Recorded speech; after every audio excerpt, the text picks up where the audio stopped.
가장 중요하게 생각되어지는 것 중에 하나가 바로 가성비가 아닐까라고 하는 생각을 해봅니다.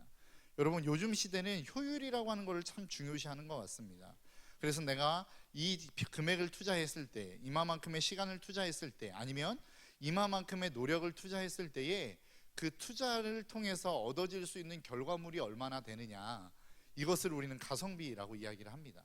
그 가성비가 높을수록 우리는 좋다고 이야기하고, 그 가성비가 낮을수록 우리는 별로 좋지 않다라고 이야기를 합니다.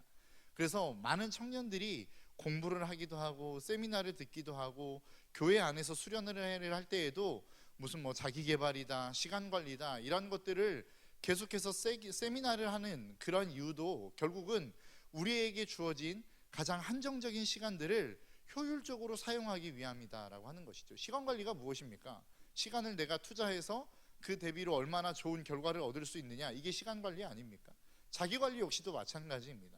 나에게 주어진 삶에 있어서 내가 이것들을 얼마만큼 썼을 때에 그것을 통하여 얻어지는 결과물이 얼만큼 될 것인가, 이것을 통해서 얻어지는 것, 이게 더 많게 하기 위해서 우리는 자기관리라는 것을 하게 되어진다라는 것입니다. 여러분, 이만큼 오늘날의 세대를 살아가고 있는, 이 시대를 살아가고 있는 젊은이들 뿐만 아니라 어른들 역시도 어찌 보면 굉장히 이러한 것들에 있어서, 효율에 있어서 그것들을 중요하게 여기는 시대를 우리는 살아가고 있다라고 하는 것입니다. 오늘날 우리 청년들 가끔 신방하다 보면 참 삶을 살아가는 게 퍽퍽하고 어려운 것 같습니다. 물론 뭐 우리 어르신 세대가 살아갔던 세대와 비교해 보자면 뭐 비교가 안 될 만큼 어른들은 조금 쉬울 수 있다라고 생각하실 수 있을지 모르겠지만 참 어려운 시대를 살아가는 것 같습니다. 밤새 이렇게 하루 종일 책상 앞에 앉아서 무엇인가를 연구하고 계획서를 올리면 이게 계획서냐 막 이러고 꾸지람을 듣기도 하고, 막 되도 않는 막 엄청난 많은 일들을 시키기도 하고, 그리고 뭐 어떤 일을 주어지고 난 다음에 바로 다음 날 결과물을 가지고 와라, 막 이런 이야기들을 하다 보면, 그런 이야기들을 들어보면 야, 정말로 힘들고 어려운 세상을 살아가고 있구나라고 하는 생각을 해봅니다. 그런데 왜 사람들이 그렇게 자기가 고용한 사람들을 괴롭게 하느냐? 결국 그것도 효율에 관한 문제라고 저는 생각합니다. 내가 이만큼의 임금을 들여서 한 사람을 고용했고 그 고용한 사람을 통하여 우리 회사에 많은 이익을 남겨야 되는데, 그만큼의 효율적인 가치를 높이기 위해서 꾸지람도 하고 책망도 하고 보채기도 하는 이러한 모습들이 오늘날의 세대가 된다라고 하는 것입니다. 여러분, 그래서 그런 것들을 놓고 보면 오늘날의 시대는 참 신앙생활을 하기 쉽지 않은 세대인 것 같습니다. 여러분, 오늘 본문의 말씀을 보십시오. 오늘 본문의 말씀은 이제 모세가 하나님이 명령하시는 명령을 따라 성막을 다 만들었습니다. 그리고 난 다음에 그 성막을 봉헌하는 가운데 하나님의 영광이 그 성막 위에 임하였더라. 그것이 오늘 본문의 말씀의 핵심입니다. 그런데 여러분, 이 성막이 그냥 만들어졌습니까? 그렇지 않습니다. 이 성막을 만들기 위해서 엄청난 양의 재정이 들어갔습니다. 금, 은, 구리, 뭐 조각목부터 시작해서 엄청나게 많은 재물들이 들어갔다라는 것이죠. 그것만 들어갔습니까? 또 엄청나게 많은 인력이 들어갔습니다. 레위인들 뿐만 아니라 그것을 담당하는 어떠한 전문인들이 함께 동원이 되어서 그 성막을 만들어냈습니다. 그리고 난 다음에 제사를 또 드려야 되죠. 제사를 한 번만 드립니까? 여러 번 드립니다. 계속해서 제사를 드려야 됩니다. 그리고 난 다음에 이게 끝인 줄 알았는데 끝이 아니었습니다. 여러분, 성막이라고 하는 것이, 여러분, 제가 남지방 이번에 갔던 수련회에서 남지방에서 어디를 갔냐면 성막센터를 갔습니다. 세계 성막센터를 갔는데 성막의 크기가 어느 정도냐면 가로가 50m, 세로가 25m입니다. 그 틀 안에 기둥들이 막 5m, 2.5m 되는 기둥들이 엄청나게 무거운 기둥으로 자리 잡고 있는 게 성막입니다. 그리고 우리가 보통 휘장하면 그 텐트, 그 커튼 이 정도로 생각하지만 그렇지 않습니다. 거기에 만들어진 커튼이 한 700kg가 된다 그래요. 그러니까 근데 그것을 약수화해서 만들어 놓은 게 700kg인데 그거를 정식으로 만들면 훨씬 더 많은 무게가 나가겠죠. 여러분, 이것을 구름이 떠서 움직이면 이 성막을 다 접어가지고 또 가서 움직여야 되는 겁니다. 그리고 구름이 멈추면 또다시 서서 5m, 막 50m, 25m 되는 이 엄청난 성막을 또다시 설치를 하는 거예요. 이것을 계속적으로 언제가 끝날지 모르는 만큼 반복해서 해야 되는 것이 성막의 작업이라는 것입니다. 여러분, 이런 만큼 비효율적인 행동이 있을까요? 여러분, 이렇게 신앙생활하는 것이 쉽지 않다라는 겁니다. 오늘날의 젊은 세대가 신앙생활 그리고 하나님을 믿는 믿음 안에서 떠나가는 이유도 저는 여기에 있는 이유 중에 하나가 될 수 있다고 생각을 합니다. 왜냐하면 신앙생활은 굉장히 비효율적인 것 같거든요. 굉장히 생산적이지 못한 것 같거든요. 많은 사람들이 고등학교 3학년, 제가 고등학교 다닐 때만 해도 자율학습이라는 게 있었습니다. 그래서 고등학교 3학년은 주일에도 학교를 갔습니다. 주일에도 학교를 가면 최소한 예배를 드릴 수 있는 시간만큼은 정해줬습니다. 그래서 12시에 예배 드리고 밥 먹고 2시까지 학교를 등교하는 겁니다. 그래서 6시, 7시까지 자율학습을 하고 주일에도 다시 집으로 오는 거예요. 그런데 어느 날 한 번은 수련회가 있어서 선생님에게 제가 찾아갔습니다. 선생님, 제가 수련회가 있어서 학교 자율학습을 좀 못 나올 것 같습니다. 그랬더니 선생님이 뭐라고 말씀하셨을까요? 신 믿음이 좋네, 신앙 잘 지켜, 이러셨을까요? 아니요, 절대 그렇지 않습니다. 야, 그 시간에 외울 수 있는 단어가 몇 개인데, 수학 문제를 몇 개를 풀 수 있는데, 이런 말씀을 하시더라고요. 그러니까 세상은 계속해서 효율을 이야기하고 시간적인 대비를 이야기하면서 어떤 게 더 생산적이냐라고 하는 것들을 이야기한다라는 것이죠.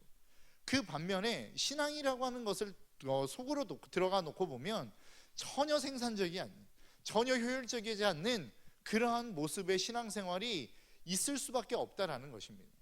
그렇기 때문에 어떻게 보면 신앙생활하는 것이 바보 같아 보일 수 있습니다.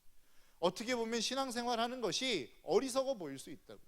그 시간에 더 많은 것들을 해낼 수 있고 더 많은 자기 개발을 할 수 있음에도 불구하고 교회에 나아가 예배드리고 또 교회에 나가서 예배만 드리면 끝입니까?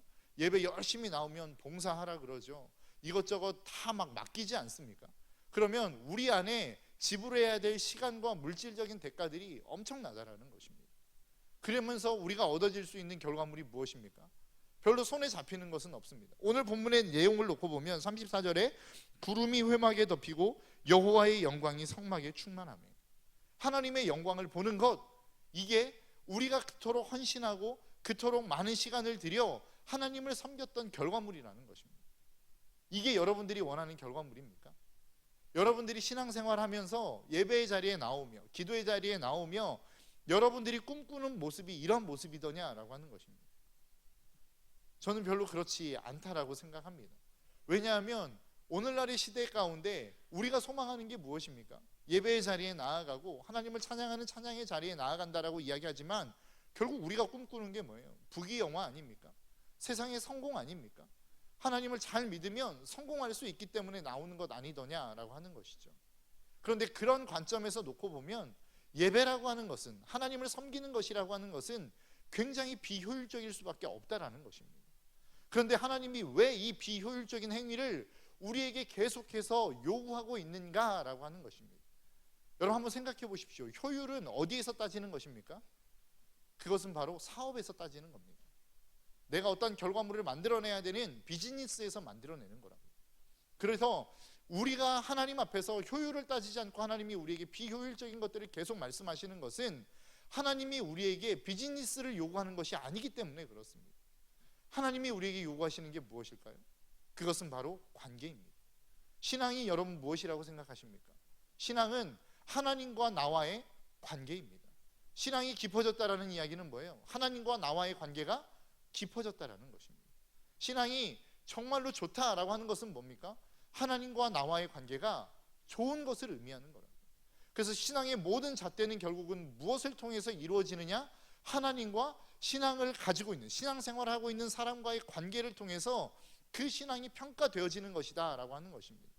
성경은 한 번도 어떤 업적을 가지고, 한 번도 성경은 그 비즈니스적인 요소를 가지고 그 인생, 그 신앙이 좋다 나쁘다를 결정하지 않았다라는 것입니다. 성경의 내용을 보면 하나님이 인정했던 믿음의 사람들은 다 무엇이었습니까? 하나님과의 관계가 좋은 사람들이었어요. 하나님과의 관계가 좋은 사람들을 하나님은 들어 쓰셨고 하나님의 대변인들로 사용하셨더라라고 하는 것이죠. 여러분, 그래서 신앙이라고 하는 것은 굉장히 비효율적이 보여지지만 그럼에도 불구하고 그 신앙생활을 우리가 이어가는 것은, 신앙이라고 하는 것은 비즈니스가 아닌 관계이기 때문이라고 하는 사실을 저와 여러분들이 잊지 않으시기를 주님의 이름으로 축복합니다. 여러분 한번 생각해 보십시오. 이 땅 가운데 가장 비효율적인 것이 무엇입니까? 저는 바로 사랑이라고 생각합니다. 여러분, 사랑하고 연애하는 사람들을 한번 생각해 보십시오. 그들의 행위 자체가 효율적입니까? 집에 데려다 줬습니다. 이제 집에 들어가. 아니, 내가 버스 정류장까지만 바래다 줄게. 그럼 또 버스 정류장을 걸어갑니다. 이게 뭐 하는 짓입니까? 그리고 난 다음에 버스 정류장에 갔어요. 버스가 왔어요. 타고 가. 아니, 내가 집까지 다시 바래다 줄게. 이게 뭐 하는 짓이냐고요. 이거는 뭐 사랑하지 않는 사람이 도대체 이해할 수 없는 행위라는 것입니다. 그런데 그 사람들에게 있어서 야, 그 비효율적인 행위 그만둬 라고 이야기할 수 있습니까? 그렇지 않죠. 왜요? 사랑이 그렇기 때문에 그렇습니다. 사랑은 어떠한 효율을 내기 위해서 하는 것이 아니라 그냥 그 사람이 좋기 때문에 그 관계를 맺는 것, 이게 사랑 아닙니까? 하나님이 저와 여러분들의 삶 가운데 요구하는 신앙이 그러한 것이라는 거예요. 네가 어떠한 업적을 만들어냈어, 네가 얼만큼 기도했어, 네가 얼만큼 성경을 읽어냈어, 네가 얼마나 많은 사람을 전도했어, 이것 이전에 너 나하고 친하니? 하나님은 이것을 물어보는 거라고요. 여러분, 기도의 자리에 나와보신 분들은 아시겠죠? 내가 기도하는 자리에 앉았는데 5분 이상 기도하기 어렵다. 하나님과의 관계가 문제가 있는 것입니다. 여러분, 사랑하는 사람과 5분 앉아 있는데 그 5분 앉아 있는 것이 가시방석과 같다면 그것은 사랑의 관계가 아니죠. 여러분, 하나님이 우리에게 요구하시는 것은 사랑의 관계라는 것입니다. 어떠한 무엇인가의 업적을 이루기 때문에 이루어지는 관계가 아니라 그냥 사랑하기 때문에 헌신하게 되어지고, 사랑하기 때문에 예배의 자리에 나오고, 사랑하기 때문에 기도하는 그것이 하나님이 저와 여러분들을 향하여 요구하시는 바라고 하는 사실을 잊지 않으시기를 주님의 이름으로 축복합니다. 여러분, 올 한 해 여러분들의 삶 속에 수많은 계획들을 세우셨죠. 올해는 이것 했으면 좋겠다, 이것을 좀 했으면 좋겠다 라고 하는 생각들을 가지고 나오시는 분들 계실 것입니다. 내가 하나님을 위해서 올해는 이것만큼은 해야지 라고 하는 것들이 있으십니까? 그것을 하기 이전에 내가 하나님과 친밀한가? 이것을 먼저 점검하셔야 된다는 거예요. 여러분, 누군가가 왔는데 기도를 하는데 내가 5분을 기도하는 것, 그것이 쉽지 않은 그것은 내가 하나님과 친밀하지 않기 때문입니다. 여러분, 우리가 이 땅을 살아가면서 하나님이 이 땅을 사랑하는 그 사랑이 얼마나 비효율적인가를 로마서 5장 7절에서 8절은 이렇게 말씀하고 있습니다. 하나님께서 의인을 위하여 죽는 자가 쉽지 않고 선인을 위하여 용감하게 죽는 자가 혹 있거니와. 그 다음에 하나님의 사랑이 우리에게 나타납니다. 우리가 아직 죄인 되었을 때에 그리스도께서 우리를 위하여 죽으심으로 하나님께서 우리에게 대한 자기의 사랑을 확증하셨느니라. 여러분, 이게 하나님의 사랑이 효율적이다라고 여러분 생각할 수 있습니까? 의인을 위하여 죽는 사람은 간혹 있대요. 그러니까 의인을 위해서 죽는 사람들은 어쩌다 한 명씩 나올 수 있다라는 겁니다. 그런데 죄인을 위해서 죽는 사람은 하나도 없다라는 겁니다. 그런데 그 죄인을 위해서 죽는 사람이 있었는데 그게 누구라는 거예요? 하나님께서 자기의 아들을 이 땅 가운데 보내셔서 하나님의 사랑을 확증하기 위해서 그 하나님의 자녀인 하나밖에 없는 독생자 예수 그리스도를 우리 가운데 보내셨다라는 겁니다. 왜요? 내가 너와 관계 맺고 싶어서, 교제하고 싶어서, 동행하고 싶어서 하나님이 하나님의 아들을 저와 여러분들에게 보내셨다라는 겁니다. 그런데 지금 우리가 그 하나님을 향한 신앙생활을 하고 있다라고 이야기하면서, 하나님을 위한 삶을 살아가고 있다고 하면서 지금 그 하나님과의 관계 속에 집중하고 있는 모습으로 살아가고 있느냐라고 하는 것입니다. 여러분, 그러한 관계 속에서 살아가고 계십니까? 여러분, 신앙생활이 재미있으십니까? 신앙이 행복하십니까? 여러분, 이 자리에 나와 예배 드리는 것이 그 어떤 자리에 있는 것보다도 행복하십니까? 그렇지 못하다면 하나님과 우리와의 관계는 아직 하나님이 꿈꾸시는 관계까지 나아가지 못한 거라는 겁니다. 여러분들의 인생 속에 정말로 그 하나님의 은혜의 자리 가운데로 나아가는 저와 여러분들의 삶이 될 수 있기를 주님의 이름으로 축복합니다. 여러분, 세상은 효율을 따집니다. 그래서 내가 이 사람에게 얼마를 투자했으면 이 사람도 나에게 얼마만큼의 값어치를 하는 것이 세상의 이치라는 거예요. 이러한 계산을 통하여 관계를 맺어지는 것이 세상의 관계라는 것입니다. 그런데 교회의 관계까지 이렇게 돼서야 되겠느냐라고 하는 거예요. 여러분, 하나님이 우리에게 원하시는 관계가 그러한 관계일까요? 여러분, 우리가 아까도 광고에서 이야기했던 것처럼 MT를 다녀왔습니다. 임원들이 MT를 다녀왔는데 임원들이 MT 가운데 가장 많이 이야기했던 것 중에 하나가 무엇이냐면 관계입니다. 우리의 청년들 안에 많은 사람들이 친밀해 보이는 것 같은데 정작 속을 들여다놓고 보면 별로 친밀하지 않다는 겁니다. 사랑의 관계가 아니라는 것입니다. 그러면서 오늘 본문과 조금 많이 매치가 되었던 모습 중에 하나가, 그것이 바로 저는 희생이라고 생각합니다. 여러분, 누군가가 관계를 맺기 위해서 필요한 게 무엇입니까? 그것은 희생입니다. 여러분, 한 가정이 가정다운 모습으로, 아름다운 가정의 모습으로 잘 회복되어지고 일어서기 위해서 필요한 게 무엇입니까? 부모의 희생이 필요한 거예요. 그래야만 자녀들이 그 부모의 희생을 먹고 아름답게 자라갈 수 있는 거라고요. 여러분, 교회가 정말로 여러분의 은혜 가운데 아름답게 자라가기를 원하십니까? 이 교회가 교회다운 모습으로 성장해 가기를 원하십니까? 그러면 누군가의 희생이 반드시 필요하다고요. 그렇게 마음을 주신 사람 안에 이 희생을 가지고 나아가야 될 필요가 있다라는 것입니다. 여러분, 오늘 본문에 보니까 하나님이 성막을 만들라고 말씀하셨고, 그 성막대로 그 모든 성막이 기구부터 시작해서 모든 것들이 다 완성이 되었습니다. 그리고 그 성막에 봉헌식을 드리는 가운데 하나님의 영광이 임했죠. 그런데 그 영광이 그냥 임한 게 아니라는 것입니다.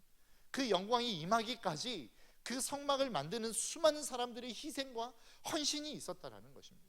자발적으로 자기의 헌물을 드렸고, 자발적으로 자기의 노력을 드렸고, 자발적으로 자기의 모든 삶의 희생을 드려가며 성막을 완성해 갔던 사람들의 헌신이 있었다라는 사실을 잊지 않으시기를 주님의 이름으로 축복합니다.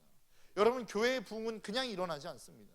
교회의 회복은 그냥 일어나지 않는다는 거예요.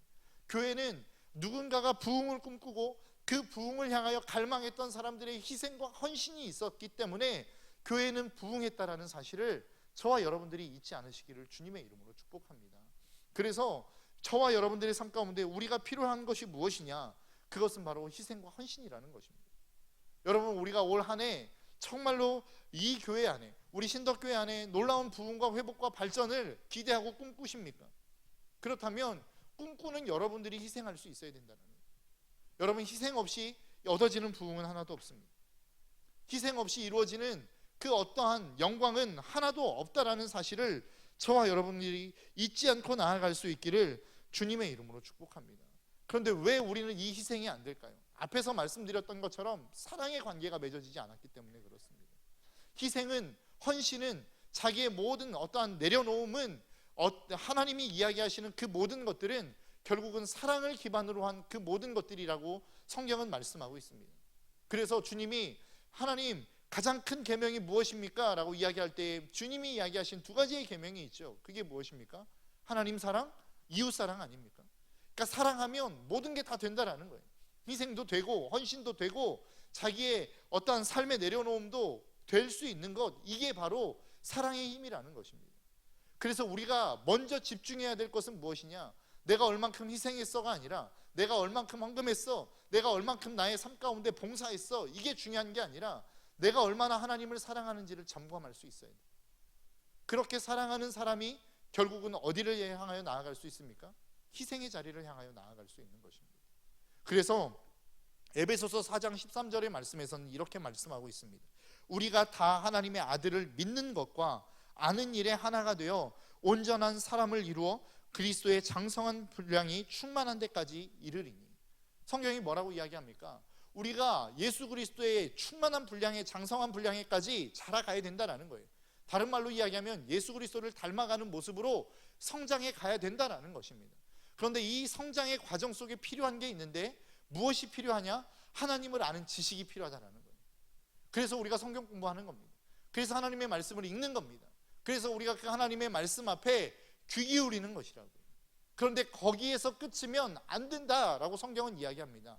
그리고 난 다음에 어디까지 나아가야 된다라는 거예요?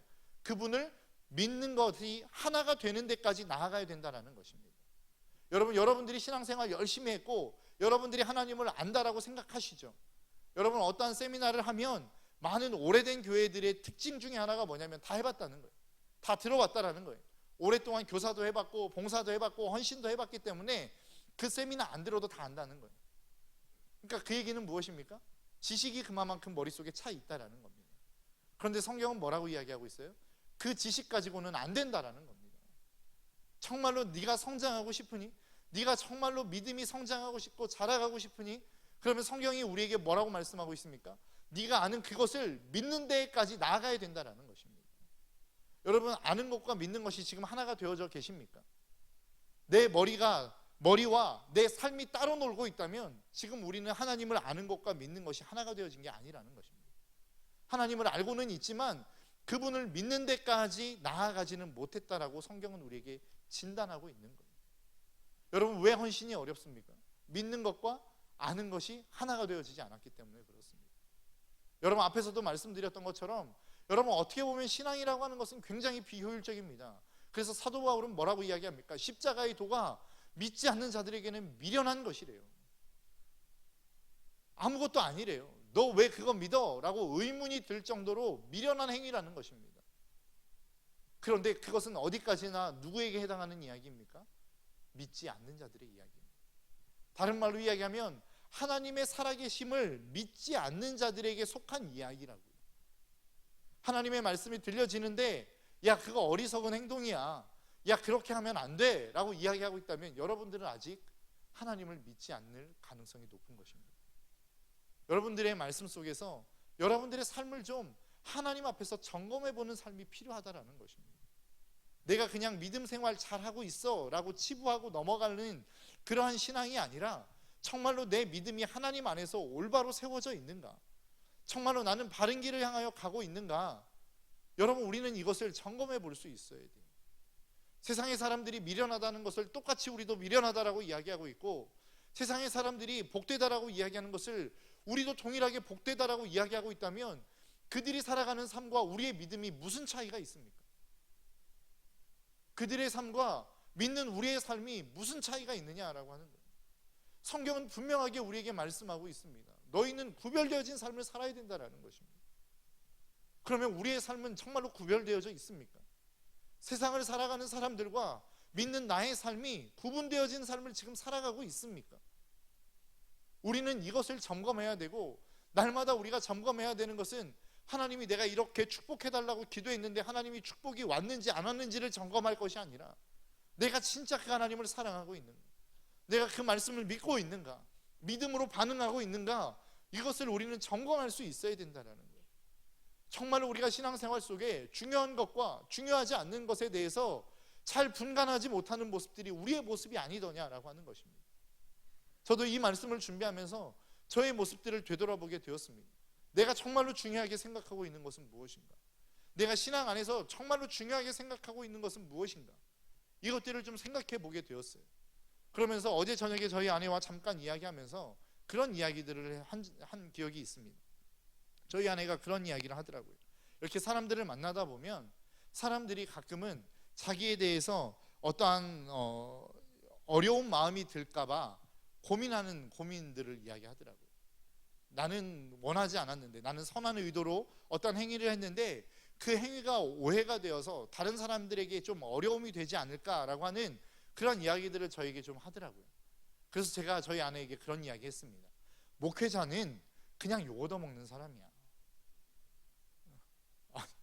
웃으시면 안 되는데 목회자는 그냥 욕 얻어먹는 사람이야. 누군가 어려운 사람이 있으면 그 어려운 사람과 관계가 어려운 사람의 관계를 중보해 주기 위해서 이 사람의 좋은 이야기를 저 사람에게 가서 이야기하고, 저 사람의 좋은 이야기를 이 사람에게 가서 이야기하면서 그냥 가운데서 나는 나쁜 사람이 되는 게 목회자야 라고 이야기했습니다. 저는 그게 맞다고 생각합니다. 왜요? 예수님이 그렇게 하셨거든요.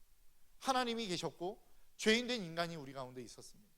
예수님이 이 땅 가운데 왜 오셨습니까? 하나님과 우리와의 관계를 연결시켜 주러 오신 것 아닙니까? 그래서 그 연결시켜 주려고 오셨는데 결과물이 뭐였어요? 미움과 핍박과 박해 아니었습니까? 여러분, 저는 우리의 삶이 그래야 된다고 생각합니다. 여러분, 그리스도인의 어떤 공동체 안에 분명하게 연약함이 있고 어려움들이 있을 수 있습니다. 그 연약함과 어려움들을 해결할 수 있는 방법은 무엇이냐? 희생하는 거예요. 헌신하는 거예요. 내가 나쁜 사람 되는 거예요. 그리고 난 다음에 그 사람을 세워주면 그 공동체는 무난하게 흘러갈 수 있습니다. 그런데 문제는 뭐예요? 내가 희생하려고 하지 않아요. 내가 나빠지려고 하지 않아요. 나는 언제나 늘 좋은 평가를 받고 싶어요. 그러니까 그 공동체 안에 문제가 생기는 거라고요. 나는 좋은 평가 받고 싶은데 왜 너는 나에게 좋은 평가해 주지 않아?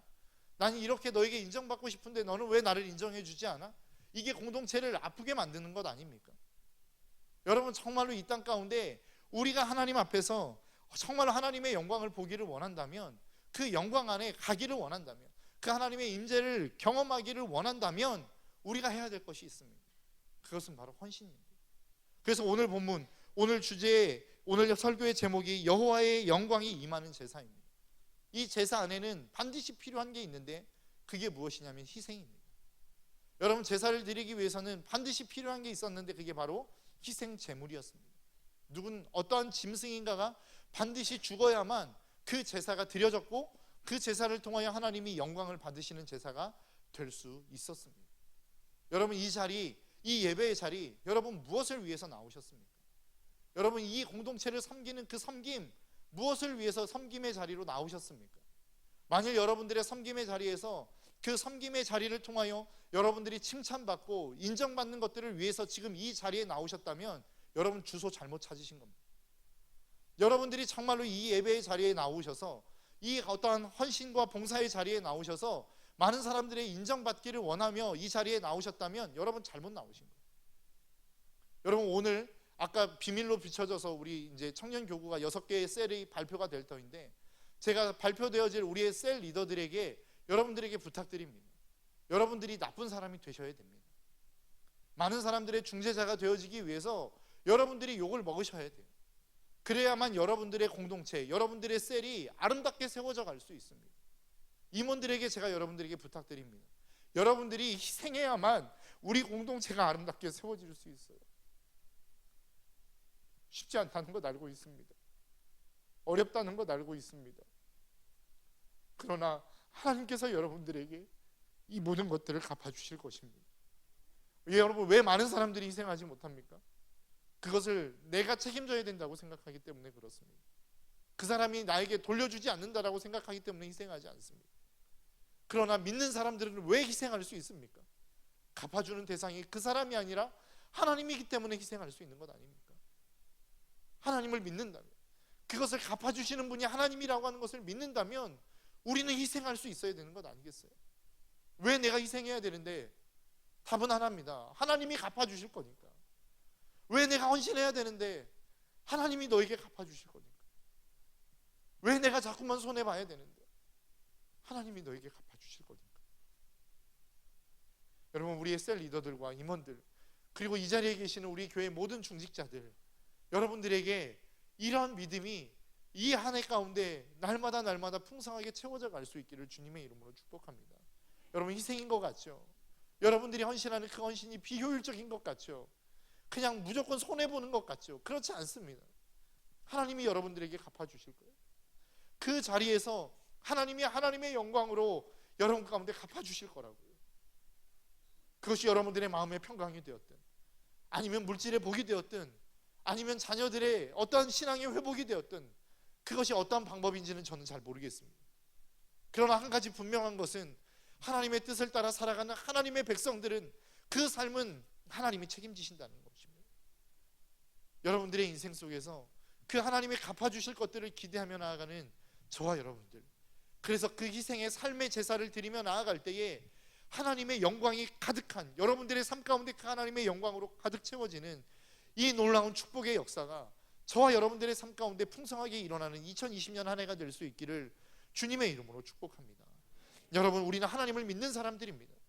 그래서 우리는 무엇인가를 헌신했을 때에 그 헌신의 대가를 사람들에게 기대하는 사람들이 아니에요. 내가 헌신하고 희생했을 때 그 희생의 대가를 사람들에게 요구하는 사람들이 아니라고요. 내가 손해봤을 때에 그 손해에 대한 대가를 사람들에게 요구하는 사람들이 아니라고요. 우리의 희생과 우리의 헌신과 우리의 손해의 대가는 하나님이 채워주실 겁니다.